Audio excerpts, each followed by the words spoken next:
રાજ્યમાં વસ્તી ગણતરી 2027ની કામગીરીને લઈને સ્વગણના સેલ્ફ ઇન્યુમરેશન પોર્ટલ કાર્યરત થઈ ગયું છે.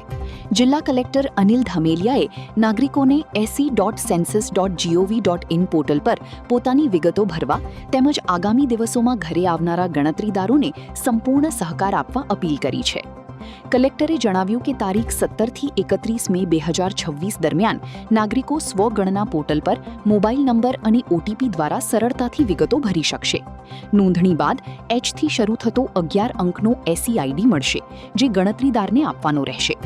આ બાદ તારીખ 1થી 30 જૂન દરમિયાન હાઉસ લિસ્ટિંગ ઓપરેશન હાથ ધરાશે, જેમાં કર્મચારીઓ ઘરે ઘરે જઈ માહિતી એકત્રિત કરશે. વડોદરા જિલ્લામાં આ કામગીરી માટે 2500થી વધુ સ્ટાફની નિમણૂક કરવામાં આવી છે. કલેક્ટરે ભારપૂર્વક જણાવ્યું કે જનગણનાની તમામ માહિતી સંપૂર્ણપણે ગોપનીય રહેશે અને તેનો ઉપયોગ માત્ર વિકાસલક્ષી આયોજન માટે જ કરવામાં આવશે. તમામ નાગરિકોને સાચી માહિતી આપી આ રાષ્ટ્રીય કાર્યમાં સક્રિય સહભાગી બનવા અનુરોધ કરવામાં આવ્યો છે. સમગ્ર દેશની સાથોસાથ ગુજરાતની અંદર પણ વસ્તી ગણતરીની પ્રક્રિયા હાથ ધરાય છે. વડોદરા જિલ્લાની અંદર પણ આપણે હાલમાં વસ્તી ગણતરીની પ્રક્રિયા હાથ ધરવાની છે. આમની અંદર લગભગ 2500થી વધારે આપણા સુપરવાઇઝર અને ઇન્યુમરેટર આ પ્રક્રિયામાં ભાગ લેવાના છે. એ પહેલાં શરૂઆતના તબક્કે સ્વગણનાની પ્રક્રિયા હાથ ધરાવવાની છે.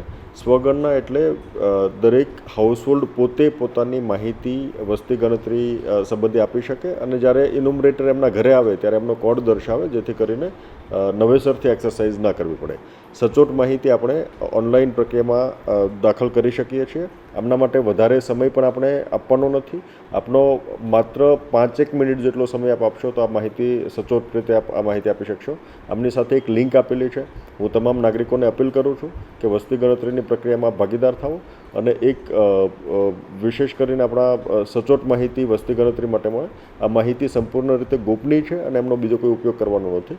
એટલે આપ 17મીથી લઈને 31મી મે સુધીની અંદર આપની માહિતી અમને પ્રદાન કરો એવી અપેક્ષા આપની પાસે રાખું છું.